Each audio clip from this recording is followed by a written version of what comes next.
Um pedaço de pano, ele não vai definir o seu gênero de forma alguma, mas ele pode ser muito importante para você se sentir mais confortável na sua pele, para você se sentir mais confiante, ou até mesmo para você passar menos calor, como foi o caso que eu falei aqui do Rio de Janeiro.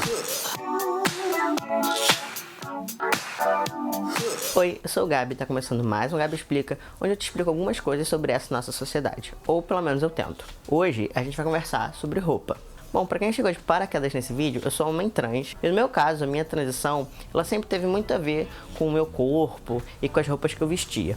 Desde pequeno, desde criança, eu sempre tive problema com roupa, porque eu não queria usar roupa rosa, eu não queria usar vestido, eu não queria usar saia, eu não queria usar nenhum tipo de roupa que era considerado do universo feminino. Eu já deixei de ir em muita festinha de coleguinha assim do colégio, porque minha mãe falou que só deixaria eu ir se eu fosse de vestido ou se eu botasse alguma roupa ou blusa que tinha um detalhezinho rosa. Eu preferia não ir na festa do que usar essas coisas que eram consideradas do universo feminino.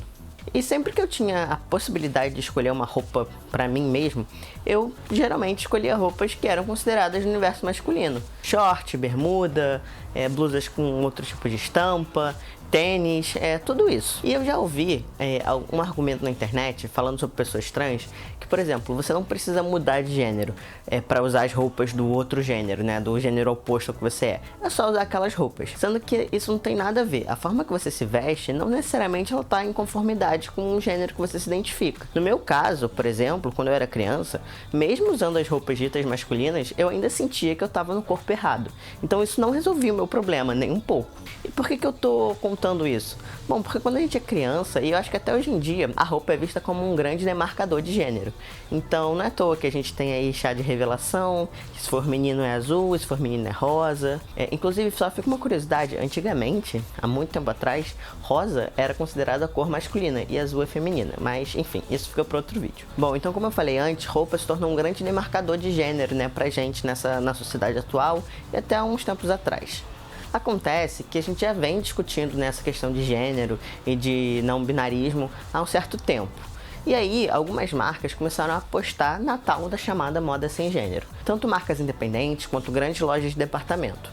Acontece que essas marcas, para tentar fazer a tal da moda sem gênero, elas começaram a pensar uma forma de refazer as roupas. Ou seja, elas começaram a criar coleções que eram, por exemplo, todas cinzas ou bege, ou que não tinham um corte, enfim, umas roupas muito feias e muito sem graças, na verdade. Porque na cabeça dessas lojas, pra gente fazer uma moda sem gênero, a gente teria que inventar uma nova categoria de roupa que fosse neutra, e na cabeça deles, neutro é roupa sem graça, cinza, bege, larga, sem definição nenhuma, enfim, isso era considerado moda sem gênero. Acontece que, na minha opinião, essas marcas têm feito isso de uma forma totalmente errada.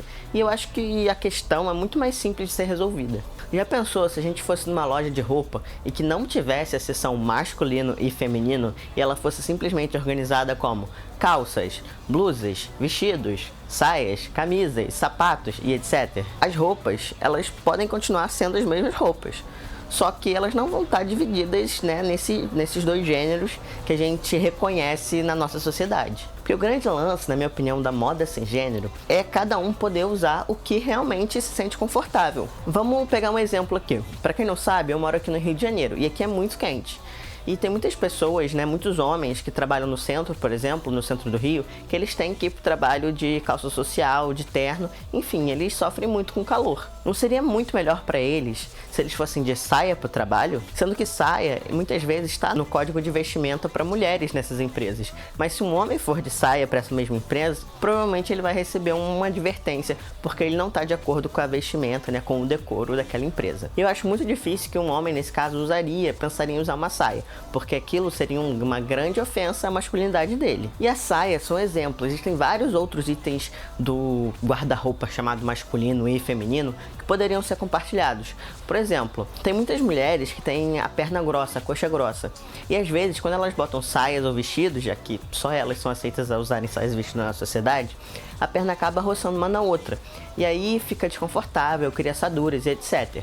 Uma opção que geralmente elas fazem é comprar um short de lycra para justamente eliminar esse atrito. E esse short de lycra, geralmente, ele é bem mais caro do que uma roupa íntima, do que uma calcinha, uma cueca, um sutiã e coisas assim. Só que uma outra opção que elas têm, por exemplo, é procurar por uma cueca boxer sem costura. E esse tipo de cueca você acha em qualquer loja de departamento por um valor muito mais barato e geralmente ela é muito mais confortável e consegue resolver essa questão, né, do atrito entre as pernas. Não dá também pra gente falar em moda, em roupa, e ignorar completamente a modelagem, né, a estrutura das roupas. E é claro que é muito difícil a gente conseguir fazer, uma marca conseguir fazer uma roupa para todos os tipos de corpos inimagináveis. É óbvio que ela tem que ser mais inclusiva, né? Por exemplo, ter tamanhos bem maiores, com preço muito mais acessível e de fácil acesso, né? De uma forma que as pessoas achem facilmente isso. Mas eu acho que também cabe, né, a nós, né, indivíduos, a gente experimentar mesmo tamanhos diferentes, cortes diferentes, tecidos diferentes, para ver com o que a gente se sente mais confortável, mais à vontade, e aí descobrir o que a gente gosta em cada marca. Vou contar também uma história que aconteceu comigo quando eu estava no início da minha transição, quando eu ainda não era lido, né, como um homem, né, na sociedade, eu ainda estava começando a desenvolver esses traços. Eu queria muito comprar uma cueca, mas eu fiquei com muita vergonha de entrar na loja e ir no setor masculino para comprar aquela cueca. E eu fui numa loja de departamento, né, que teoricamente é mais de boa com essas coisas, não tem lá um vendedor em cima de você e tal. E eu fiquei tão constrangido que eu não consegui comprar cueca, porque eu comecei a pensar que quando eu fosse no caixa iam ficar pensando que eu estava comprando uma cueca. E enfim, eu comecei a imaginar um monte de coisa e eu fiquei tão constrangido que eu não consegui realizar a compra. Acabou que eu fui em casa e comprei pela internet mesmo a cueca que eu queria. E eu tenho certeza que quando você vê, por exemplo, um homem numa loja comprando um vestido ou uma saia, você automaticamente assume que ele está comprando aquilo para outra pessoa e nunca para ele mesmo. Uma coisa também interessante que eu acho que é válido falar nesse vídeo é que essa questão de feminino e masculino, especialmente quando a gente está falando de moda e de coisas comerciais no geral, tem muito a ver com uma lógica do mercado. Para o mercado te vender alguma coisa, para você comprar algum produto, ele precisa chegar em você de alguma forma. Seja por anúncios no Instagram, seja pelo comercial, enfim, ou até pelo design, a embalagem daquele produto.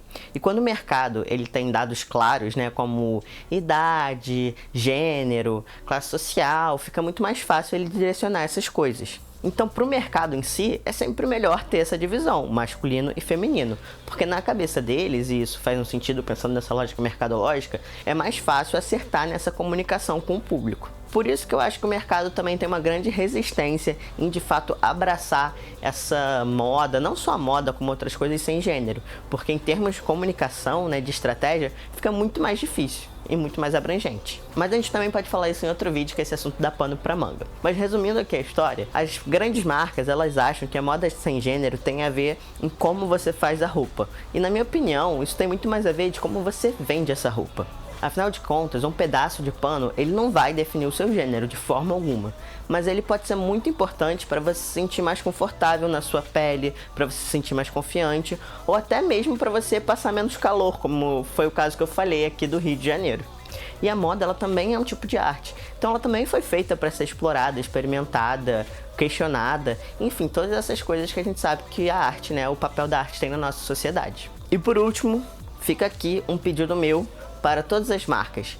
Chega de moda sem gênero, bege, cinza e sem corte nenhum. Vamos repensar isso. Tem formas muito mais simples da gente conseguir atingir isso e formas que muito mais pessoas vão se sentir abraçadas. Espero que esse vídeo tenha agregado alguma coisa no seu dia e eu vejo vocês no próximo vídeo. Tchau!